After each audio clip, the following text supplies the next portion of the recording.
Chlorine dioxide functions as a highly selective oxidizer with less environmental impact than other biocides. ClO2 readily oxidizes electron-rich chemicals such as sulfide, iron, manganese, and organic molecules with electron-rich groups.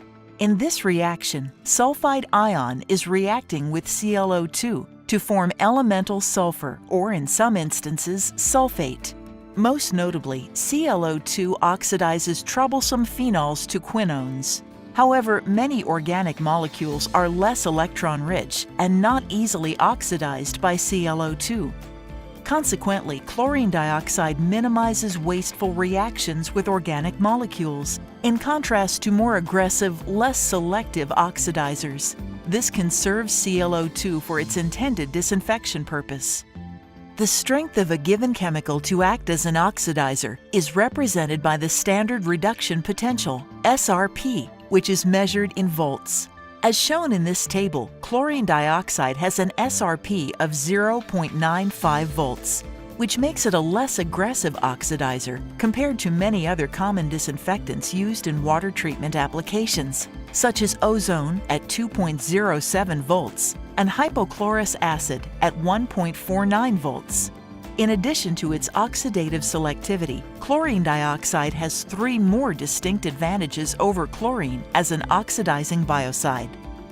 First, because ClO2 does not undergo hydrolysis in water but remains a dissolved gas, it is able to maintain its oxidative properties over a broad pH range, from very acidic environments below pH 4 to basic environments of pH 10.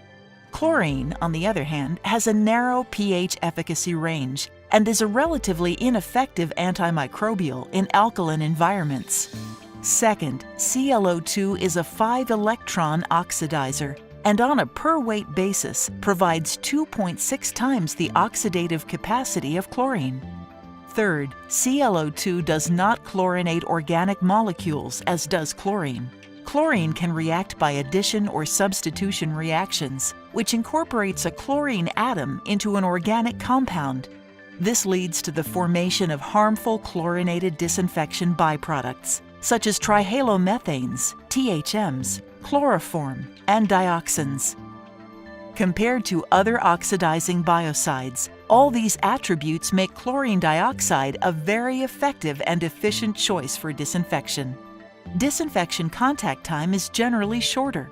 The treatable pH range is wider, the resulting dosage is lower, and harmful byproduct formation is minimized. And as demonstrated in the EPA's Office of Drinking Water Guidance Manual, ClO2 is a very strong disinfectant with a CT value second only to ozone. The CT value is defined as concentration multiplied by time to achieve a desired disinfection performance. The lower the number, the stronger the disinfectant. Chlorine dioxide doesn't form chlorinated organics like THMs or HAAs. The decomposition byproducts of ClO2 generated by sodium chlorite include chlorite, chloride, and chlorate ions. Depending on the water makeup, approximately 40 to 70% of the applied ClO2 dosage will revert to chlorite ions. 20 to 40% of the applied dosage will convert to chloride, and less than 10% of the applied ClO2 will convert to chlorate ions. Chlorine dioxide, chlorate, and chlorite will all eventually decompose into chloride ions and typically become reassociated with earth mineral cations to form simple salts such as sodium chloride,